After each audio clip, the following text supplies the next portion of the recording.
Today's story is a gripping tale of how a young mind, driven by curiosity, unlocked secrets that were never meant to be found.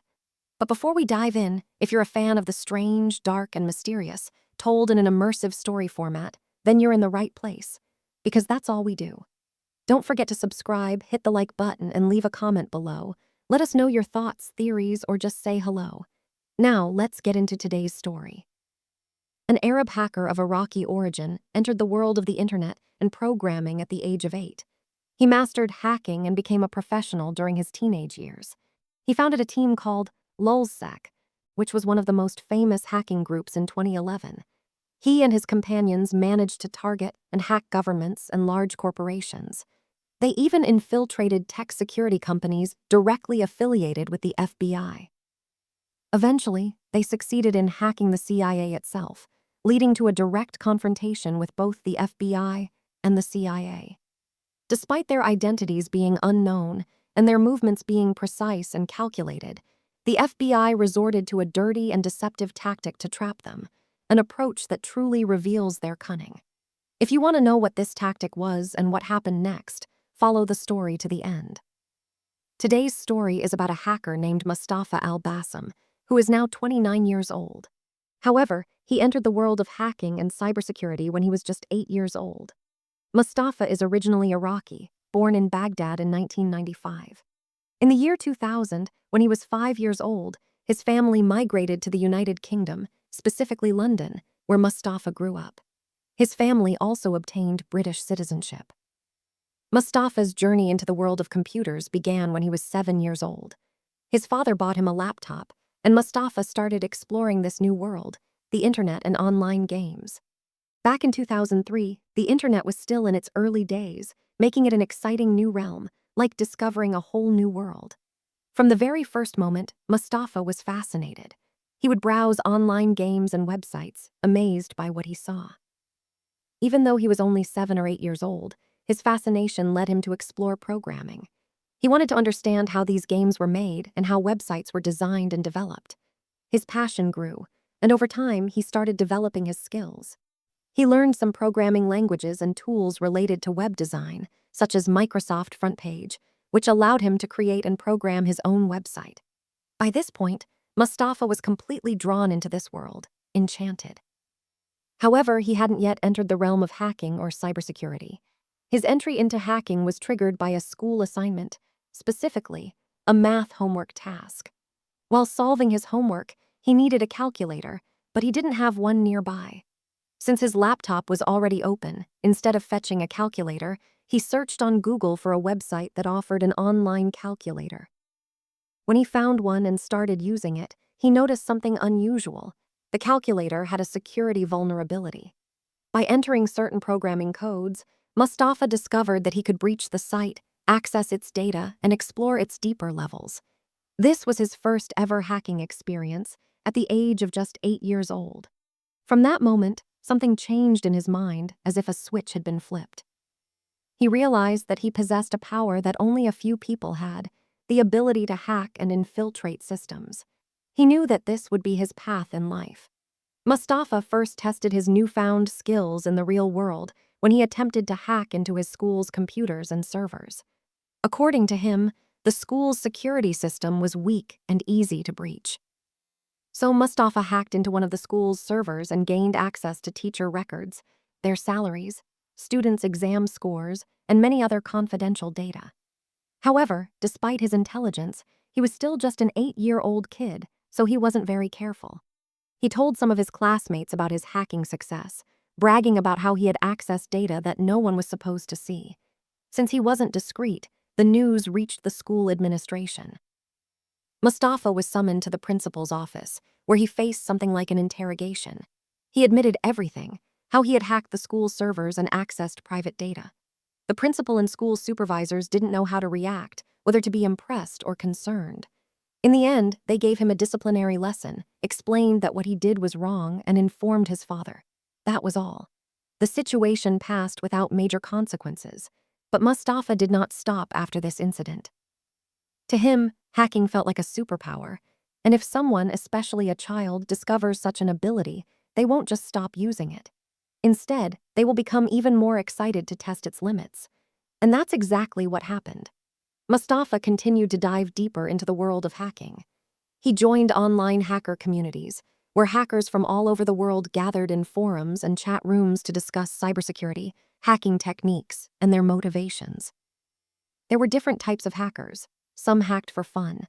Some hacked for financial gain. Others hacked for humanitarian causes or social justice, such as freedom of information. Mustafa immersed himself in these hacker communities. Years passed, and by the time he turned 13, his skills had reached an advanced level. He had learned a lot and had conducted dozens, if not hundreds, of hacking operations. This is when Mustafa joined Anonymous. Many of you may have heard of Anonymous, a decentralized group of hackers that frequently appears in news headlines.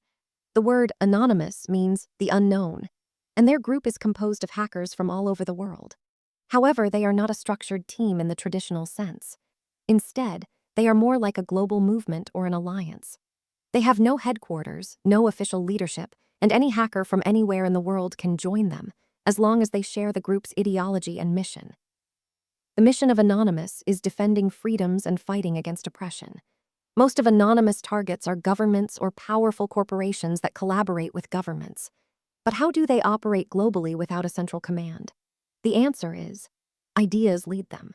For example, if a government, organization, or company does something that is considered oppressive or inhumane, some hackers who identify as part of Anonymous may launch a cyber attack against them. Other hackers around the world, who also support Anonymous, might then join in and intensify the attack. And this was just the beginning for Mustafa al-Bassam. They consider themselves under the Anonymous banner.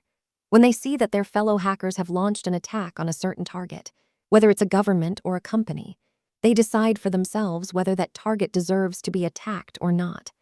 Each hacker chooses whether to participate and assist their fellow hackers who initiated the attack.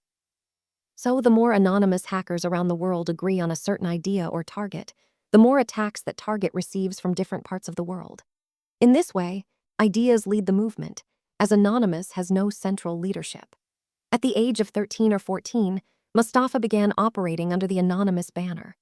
One of the biggest attacks Mustafa participated in was the attack on MasterCard and Visa in 2010. We all know Visa and MasterCard, the giant credit card companies. The reason Anonymous attacked these companies in 2010 was because they blocked donations to WikiLeaks. For those who don't know, WikiLeaks is an organization dedicated to leaking classified government documents. Most governments, especially the US government, consider WikiLeaks an enemy because many of the documents they have leaked exposed government secrets, revealing some of their corrupt activities. Since Anonymous supports freedom and opposes government oppression, they launched a retaliatory attack on Visa and MasterCard in 2010 in support of WikiLeaks. Mustafa was one of the hackers who took part in this attack. The attack disabled Visa and MasterCard's websites, causing major financial losses and operational problems. During his time with Anonymous, Mustafa met other hackers and started forming friendships. It's important to remember that most of these hackers were young. Many of them were just teenagers like Mustafa. Even though some of them were passionate about freedom and justice, they also had a mischievous side. They enjoyed hacking for fun, not always for a higher purpose. Mustafa understood that hacking just for fun didn't really fit under Anonymous' mission. So Mustafa and 5 of his hacker friends decided to form their own group, a team called LulzSec. Unlike Anonymous, LulzSec was an actual team with founders and members. It was not an open movement where anyone could claim to be part of it. LulzSec was a private group consisting of 6 members, Mustafa and his friends. In 2011, LulzSec became one of the most infamous hacking groups in the world. At the time, Mustafa was only 16 years old. The slogan of LulzSec was "laughing at your security," meaning their main goal was hacking for fun and trolling.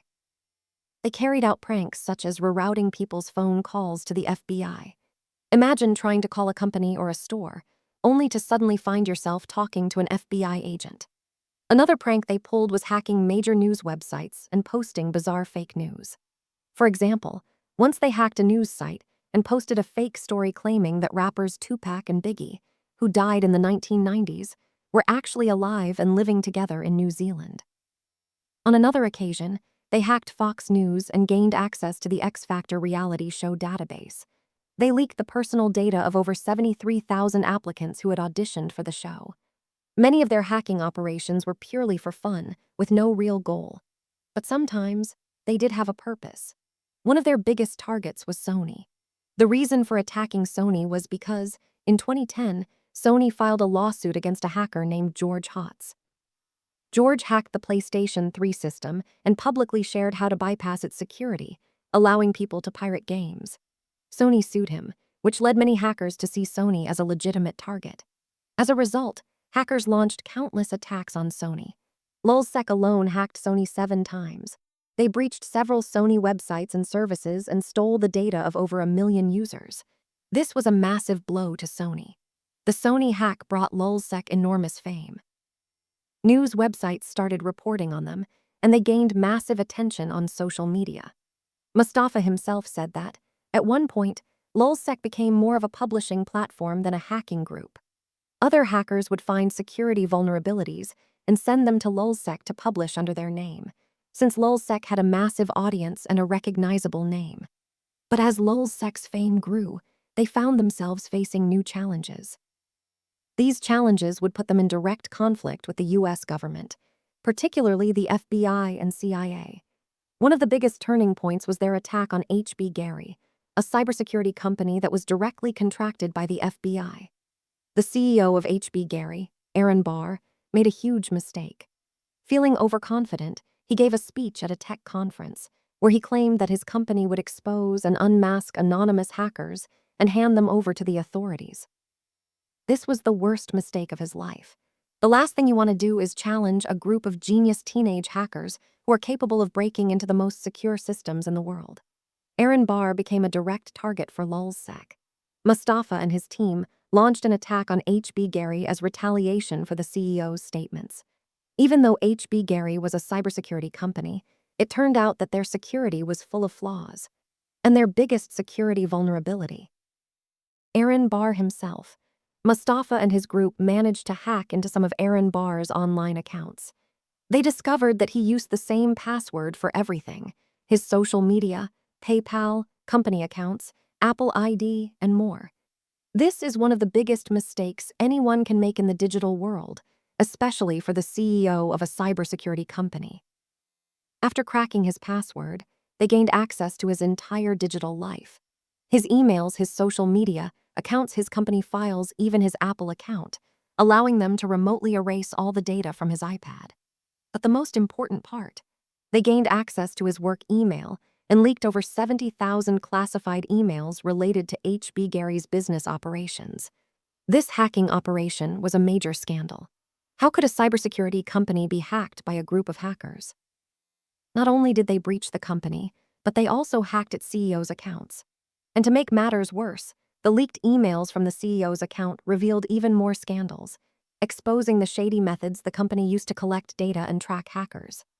After these scandals surfaced, Aaron Barr had no choice but to resign from his position at the company. And not only that, he was also forced to relocate with his family because his home address was leaked, and he even received threats. After LulzSec's massive success in hacking HB Gary, they became an even bigger target for law enforcement. At the time, in 2011, the US government, under President Obama, had declared war on cybercriminals. Mustafa and his LulzSec teammates, being young and rebellious, responded to pressure by escalating their attacks rather than backing down. One of the organizations they targeted was InfraGard, a cybersecurity group that worked directly with the FBI. LulzSec hacked the InfraGard website, defaced its homepage with messages and a YouTube video, and breached its database. They stole and leaked the personal information of more than 180 InfraGard employees, including their emails and other sensitive data. After hacking InfraGard, Mustafa and LulzSec carried out one of their boldest operations, an attack on the CIA's official website. On June 16, 2011, LulzSec tweeted from their Twitter account, which had over 300,000 followers at the time. The tweet read, "Tango down, a military term meaning enemy eliminated," followed by the official CIA website URL CIA.gov. At the end of the tweet, they added their signature phrase, "For the lulz," which meant they hacked just for fun. Sure enough, the CIA's website was taken down and remained offline for a while before they could restore it. Although this attack didn't compromise any sensitive CIA data, it was still a huge embarrassment for the agency. After all, the CIA is supposed to be the most powerful intelligence agency in the world, yet a group of teenage hackers had managed to take down their website. Unfortunately, Mustafa's adventures with LulzSec were about to come to an end. LulzSec members were eventually arrested. Even though they were extremely cautious, leaving no evidence or digital footprints that could trace them, authorities still managed to find them. Even within their own group, the hackers didn't know each other's real names, faces, or locations. They only used aliases to keep their identities secret. So how did law enforcement track them down? The shocking truth Mustafa later discovered was that one of their own, one of LulzSec's founders and members, had become an FBI informant. This betrayer was a hacker known online as Sabu. In reality, his real name was Hector Monsegur, and he was the oldest member of LulzSec at 28 years old. Hector was the only American in LulzSec, and he lived in New York City. Hector had a difficult life. He grew up in a poor family and was raised without a mother. His grandmother took care of him. His father was barely present in his life, struggling just to provide basic necessities. This led Hector into the world of hacking, initially for financial reasons. He wanted to improve his life and support his family, so he focused on hacking bank accounts, credit cards, and financial fraud. Over time, however, hacking became more than just a way to make money, it became his passion. He later joined Anonymous, participating in their campaigns. Through Anonymous, he met other hackers, including Mustafa. Hector, Mustafa, and 4 other hackers then founded LulzSec, as mentioned earlier. Together, they executed numerous cyberattacks, until they hacked InfraGard, which was directly connected to the FBI. After the InfraGard hack, the FBI launched an investigation. Somehow, through an undisclosed method, they discovered Hector's identity. They raided his apartment and arrested him. During interrogation, the FBI gave him 2 options: 1, face trial, which would likely result in a long prison sentence; 2, cooperate with them, helping the FBI track down his own teammates. Hector found himself in an impossible situation. It wasn't just his life on the line, he was responsible for his family. His grandmother, who raised him, had passed away in 2010, leaving him as the sole guardian of his 2 young nieces. For some reason, perhaps their father had died, had legal issues, or had abandoned them, Hector had been raising them himself. Prison was not an option for him. The FBI knew this and used it against him, even threatening to call social services to take his nieces away. Hector had no choice but to protect himself and his family. So, he agreed to cooperate and turned against his own teammates. Hector's mission was to act normal, continuing his work with LulzSec without raising suspicion. But from that moment on, every conversation and message exchanged between LulzSec members was being recorded. The FBI even installed surveillance software on Hector's laptop, allowing them to monitor all communications. This surveillance lasted for about 2 months. Even when LulzSec hacked the CIA's website, the FBI was already watching. They knew the attack was coming but allowed it to happen. Eventually, the FBI somehow uncovered the real identities of all LulzSec members, including Mustafa, except for one member, whose identity remains unknown to this day. In later interviews, Hector claimed that his only role was recording conversations. He insisted that he did not directly expose the identities of his teammates, since he didn't know them himself, just as they didn't know his. To this day, it remains unclear exactly how the FBI managed to identify LulzSec's members. But one thing is certain: Hector's cooperation helped them significantly.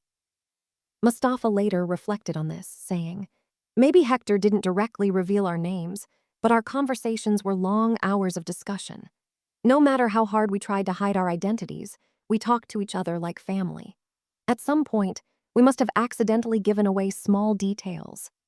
The FBI may have used some of this information, pieced everything together, and eventually identified the hackers' real identities. Mustafa explained that even if Hector didn't directly expose them, what he did was still a betrayal, because they had always considered each other family. After the FBI discovered their identities, the first person they arrested was Mustafa. Even though he lived in London, there was direct communication between the FBI and British authorities. The police arrived at Mustafa's house, knocked on the door, and had an arrest and search warrant. The person who opened the door was Mustafa's brother, while Mustafa was in his room using his laptop. Since Mustafa was always cautious, he never kept any incriminating evidence on his laptop. The moment his brother opened the door, Mustafa felt something was wrong. His first reaction was to immediately close his laptop. Even though there was nothing on it that could incriminate him, it was still better to shut it down. The police entered his room, searched it thoroughly, seized all electronic devices, and arrested Mustafa. His parents were in complete shock. They knew that their son loved computers and games, but they never imagined he was a hacker wanted by law enforcement. At the police station, the officers placed Mustafa in an interrogation room. Right away, Mustafa requested a lawyer. The police hoped that since he was only 16 years old, he would cooperate easily. But Mustafa was smart. He immediately asked for legal representation. The officers didn't like that. The police handed Mustafa a document listing all the charges against him. There were 84 charges in total. Each hacking operation he carried out was treated as a separate offense, bringing the total to 844 charges. Mustafa's lawyer advised him to stay silent and respond with no comment to every single question. And that's exactly what he did. Every time the police asked him a question, he refused to answer, simply saying, "No comment." This frustrated the officers beyond belief. They tried to persuade him, saying, "If you cooperate with us, you might receive a reduced sentence." At the same time, they threatened him, saying, "We could have you extradited to the US and sent to the FBI." But Mustafa remained calm. He knew his rights. He was a minor, and the law protected minors from receiving harsh sentences. As for extradition to the US, he knew that was impossible. After 24 hours, Mustafa was released on bail under the condition that he would stand trial later. Meanwhile, 3 of his LulzSec teammates were also arrested. This marked the end of LulzSec. 1 member turned informant. 4 were arrested. 1 remained unidentified and was never caught. A surprising fact, 3 LulzSec members, including Mustafa, were living in the UK. This was purely a coincidence because, as mentioned earlier, they had no idea where each other was from. The first time Mustafa and his teammates ever met in person was in court. That was the first time they saw each other's real faces, despite having considered each other family for years. Another shocking revelation was that one team member had been pretending to be a 16-year-old girl. But when his real identity was exposed, it turned out he was actually a 26-year-old former soldier. His reason for lying: he wanted extra protection for his real identity, so he fabricated everything about himself. But despite all his lies, he was eventually caught. At the end of the trial, all LulzSec members received prison sentences ranging from 2 to 2.5 years, except for Mustafa, since he was the only minor in the group. Mustafa was sentenced to 2 years in prison, but his sentence was suspended. A suspended sentence means the punishment wouldn't be enforced unless he committed another crime in the future. Instead, he was ordered to complete 320 hours of community service, working without pay for a nonprofit organization. His assigned job: he had to work at a store that sold clothes for the deaf and mute. Another part of Mustafa's sentence was a 2-year internet ban. He was completely prohibited from using the internet. He couldn't use any device that had internet access. Of course, enforcing this restriction was difficult. If he was at home and accessed the internet, how would they know? Additionally, Mustafa was required to inform the police if he purchased a new laptop or computer, report to authorities if he disposed of or sold an old computer, avoid using any form of encryption, never delete his browsing history. He had to comply with these conditions for 5 years. That period eventually passed, and Mustafa moved on from his past.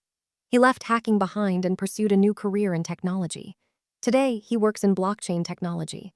And that brings us to the end of our story. I hope you enjoyed it. If you liked this story, don't forget to hit the like button. And if you haven't subscribed to the channel yet, subscribe and turn on notifications to get alerts when I upload new videos. Check out these other great stories. You might enjoy them too. That's all for now. Thank you for watching. See you in the next video. Goodbye.